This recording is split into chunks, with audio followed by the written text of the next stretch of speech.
Bismillahirrahmanirrahim. Assalamualaikum warahmatullahi ta'ala wabarakatuh. Apa khabar anak-anak murid Ustazah semua? Ustazah harap semua sihat ya. Baiklah, hari ini kita akan belajar lagi tajuk baru. Baiklah anak-anak, sebelum kita teruskan belajar, kita mestilah membaca doa. Okey, sama-sama menadah tangan. A'udzubillahi minasyaitonirrajim. Bismillahirrahmanirrahim. Allahumma aftah alaina hikmataka wanshur alaina min khazaini rahmatika ya arhamar rahimin. Wahai Tuhan kami, bukalah ke atas kami hikmahmu dan bentangkan ke atas kami gedung rahmatmu, wahai Tuhan yang maha pengasih. Amin amin ya rabbal alamin. Baiklah anak-anak, kita dah pun baca doa untuk belajar. Jom kita teruskan dengan pembelajaran kita. Semangat, okey? Siapa nampak gambar yang Ustazah tunjuk ni? Boleh teka tak gambar apa tu? Ustazah nampak kek. Tapi kek tu terdedah. Jadi bila kek tu terdedah, apa yang mengganggu kek tu? Nampak tak lalat dekat situ? Banyaknya lalat. Banyak lalat. Sebab apa? Sebab makanan ini terdedah. Jadi bila makanan ini terdedah, maka banyaklah serangga yang akan menghinggapi makanan tersebut. Selain lalat, semut pun datang, lipas pun datang. Jadi okey lagi tak makanan yang diganggu dan dihinggapi oleh binatang ni, oleh serangga ni? Tak okey kan? Kita tengok gambar yang kedua. Macam mana dengan gambar yang ni? Gambar ni makanan itu bertutup. Bila makanan tu bertutup, maka tiadalah serangga yang boleh hinggap kepada makanan tersebut. Suka tak bila makanan tertutup? Okey, kalau di kantin kamu pilih makanan yang ada lalat ke makanan yang tak ada lalat? Kalau Ustazah akan pilih yang tiada lalat. Sebab bila lalat banyak, makanan tu mungkin dah tercemar. Okey, jadi kita kena pilih makanan yang bertutup. Makanan yang bertutup ni bersih dan nampak elok lah di pandangan mata kita. Sebab tak ada serangga, lipas pun tak dapat hinggap. Lipas tak dapat pergi ke makanan tersebut, lalat pun tak dapat hinggap. Okey anak-anak, apa kaitan gambar ni dengan tajuk kita? Okey, jom kita tengok kita nak belajar tajuk apa hari ni. Nampak tak kat situ? Kita akan belajar tajuk adab berpakaian menepati syara. Apa kaitan pakaian dengan gambar tadi ya? Ada tutup, ada buka. Apa kaitan dengan tajuk kita? Okey, jom kita teruskan pembelajaran kita. Yes. Okay, dalam tajuk ini, murid-murid akan dapat menyatakan maksud dan hukum menutup aurat. Yang kedua, murid-murid dapat menyenaraikan 4 adab berpakaian. Yang ketiga, murid-murid akan dapat menjelaskan 4 ciri pakaian yang menepati syarak. Nanti kita tengok apa ciri-ciri pakaian yang menepati syarak tu. Okey anak-anak. Dan yang keempat, Ustazah akan ajar anak-anak supaya anak-anak dapat menghafaz doa berpakaian dan mengamalkannya dalam kehidupan seharian. Okey? Ni objektif yang kita akan dapat pada hari ini. Okey, dah bersedia untuk belajar? Jom. Mari kita tengok apakah pengertian aurat.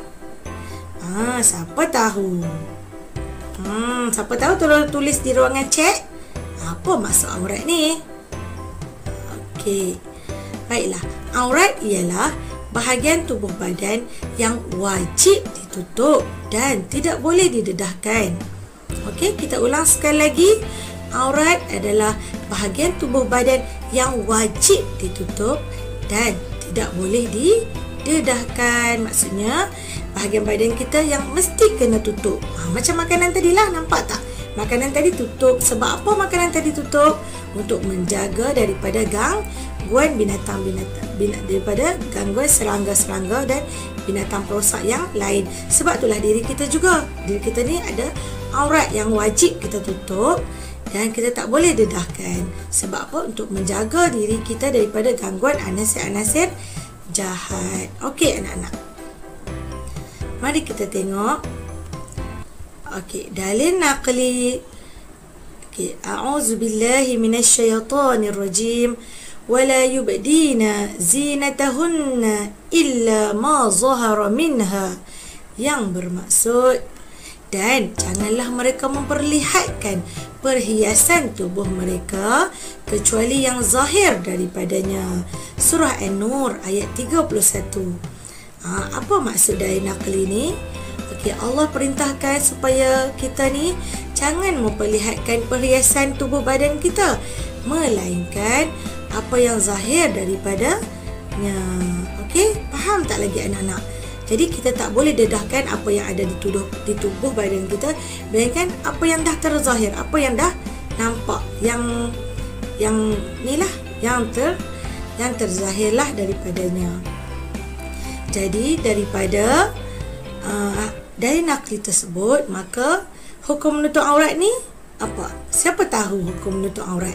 Daripada dalil tersebut yang menunjukkan Allah menyuruh kita supaya jangan mendedahkan aurat kita. Jadi hukum menutup aurat ni apa hukumnya? Jadi hukumnya adalah wajib. Okey anak-anak, apa hukumnya? Wajib. Ingat tu, hukum menutup aurat ni wajib. Okey, seterusnya. Kita nak tengok apakah batasan had aurat bagi lelaki dan perempuan. Siapa tahu? Batasan had aurat bagi lelaki dan perempuan. Mari kita tengok. Nampak tak? Nampak tak? Had aurat lelaki adalah dari pusat hingga lutut. Okey, had aurat lelaki apa?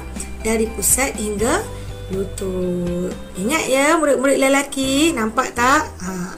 Okey, seterusnya had aurat perempuan pula adalah seluruh badannya kecuali muka dan tapak tangan. Okey anak-anak, kita ulang balik.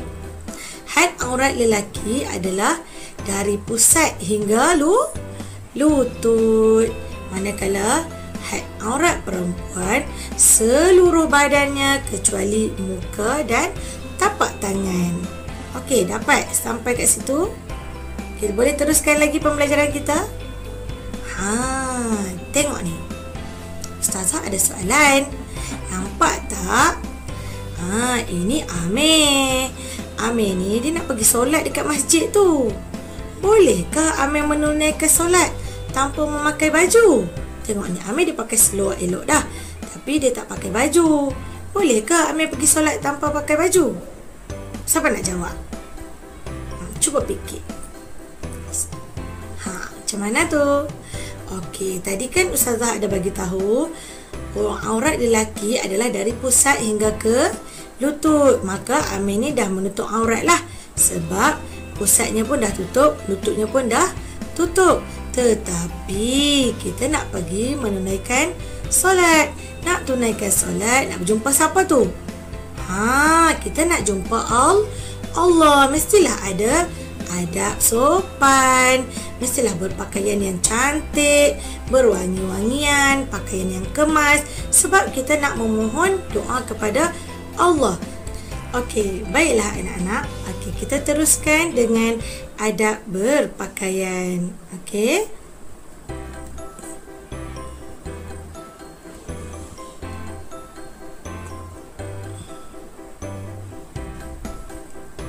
Adab-adab berpakaian.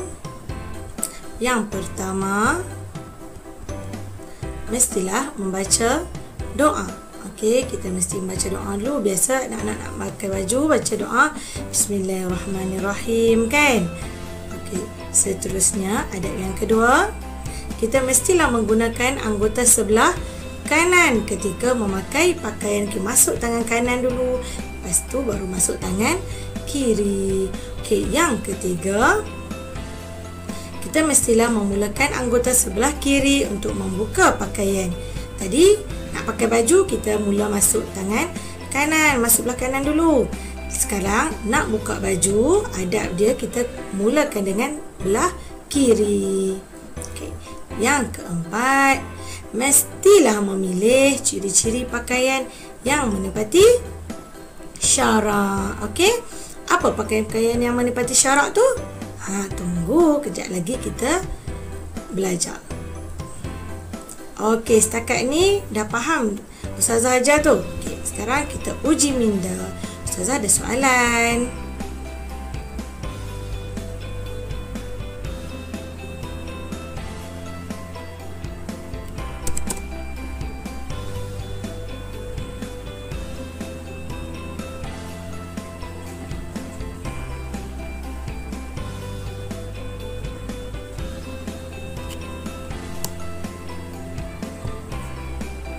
Okey anak-anak. Soalan yang pertama. Persandingan merupakan salah satu amalan semasa majlis kenduri kahwin. Bagaimana persandingan ini boleh menjadi haram? Anak-anak pergi ke majlis Walimatul Urus dan majlis itu sepatutnya diberkatilah. Tapi bagaimana majlis yang diberkati tersebut boleh menjadi haram? Apa tu? Cuba fikirkan. Sebab dengan berlakunya pendedahan aurat, sebagai contoh, pengantin perempuan tu memakai pakaian yang ketat ataupun jarang, maka majlis tersebut boleh membawa kepada haram tau anak-anak. Ingat ya, untuk next nanti kita kena jaga aurat kita. Jangan pakai pakaian ketat dan juga jarang, kerana ia boleh membawa kepada majlis tu menjadi haram. Okey? Settle soalan pertama, jawapan kita betul. Jom kita tengok jawapan yang kedua. Soalan yang kedua apa? Anggota belah manakah yang didahulukan ketika memakai baju? Tadi kan dah belajar kanan ke kiri. Cepat jawab. Kanan. Betul tak jawapan dia? Betul. Okey, kita panjat lagi. Seterusnya, adakah kita akan mendapat pahala sekiranya kita mengikuti adab berpakaian ini? Dapat pahala tak? Mestilah dapat, kan? Tengok jawapan kita. Betul tak? Yes, betul. 3 markah untuk anak-anak. Nanti kita sambung pula. Kita belajar dulu. Okey, anak-anak, dah settle uji minda. Mari kita teruskan. 4 ciri pakaian yang menepati syarak dalam Islam. Siapa boleh bagi tahu kat Ustazah apa ciri pakaian yang menepati syarak dalam Islam tu? Jom kita tengok.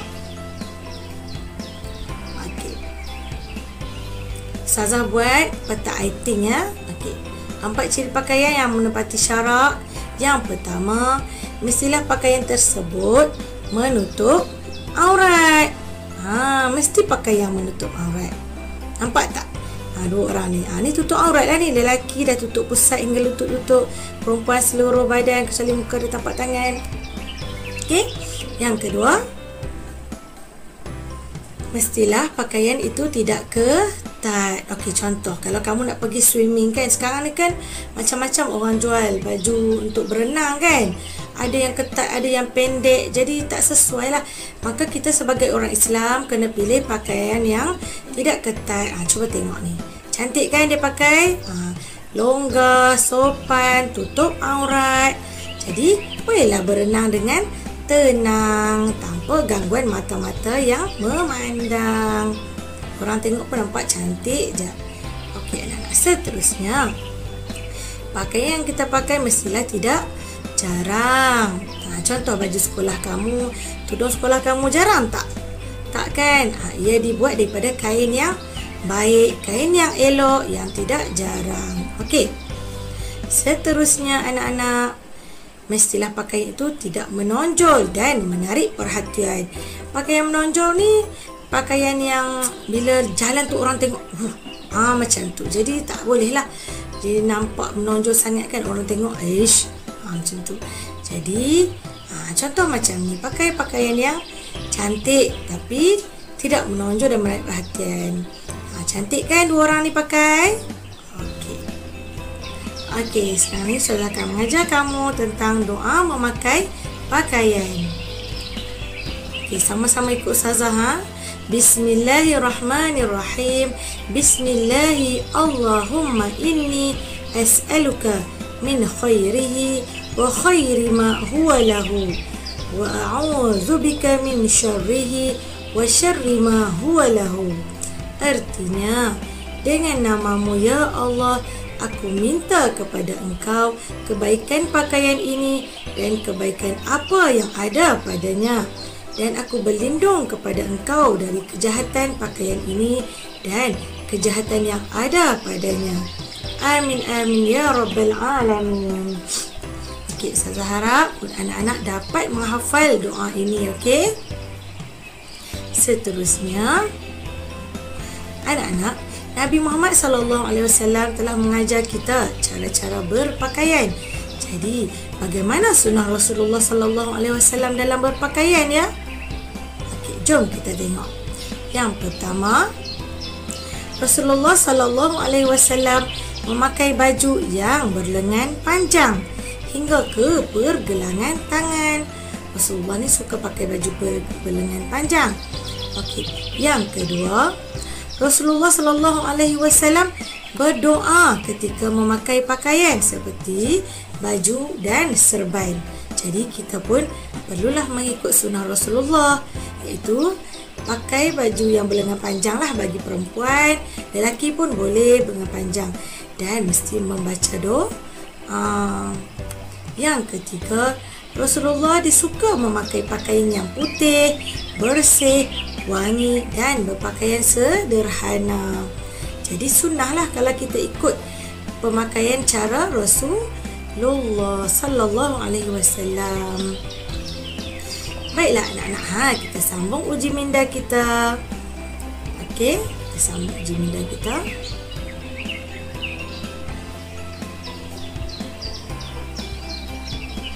Okey, apakah maksud aurat? Ingat lagi tak apakah maksud aurat? A. Bahagian tubuh badan. B. Bahagian untuk dibuka. C. Bahagian tubuh badan yang wajib ditutup. Dan jawapannya adalah C. Bahagian tubuh badan yang wajib ditutup. Yes, jawapan kita betul. Kita boleh panjat. Seterusnya. Ingat lagi tak apakah hukum menutup aurat ni? Hukum menutup aurat adalah wajib. Okey, betul tak jawapan kita? Betul anak-anak. Dan kita panjat lagi. Ada lagi satu soalan untuk kita jawab sebelum kita sampai ke puncak. Okey, antara berikut manakah pakaian yang dibenarkan dalam Islam? A. Pakaian ketat. B. Berpakaian longgar. C. Berpakaian jarang. Yang mana satu? Berpakaian longgar. Jawapan betul tak? Okey. Ya, betul jawapan kita. Maka kita sudah berjaya. Last sekali jawapan kita. Apakah kebaikan menutup aurat? Kebaikan menutup aurat ini ada 3. Menjaga kehormatan kepada si pemakai. Betul tak? Betul. Yang kedua, dapat membezakan antara orang Islam dan bukan Islam. Sebab biasanya orang Islam ni diwajibkan menutup aurat. Tapi ada juga orang Islam yang tak menutup aurat kan? Tak apa, insyaAllah semoga mereka diberi hidayah. Dan akhir sekali, dapat menghindari diri daripada gangguan. Selamat. Semua jawapan kita betul. Okey.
sekian dulu pembelajaran kita pada hari ini. Kita jumpa di lain kali. Assalamualaikum. Bye.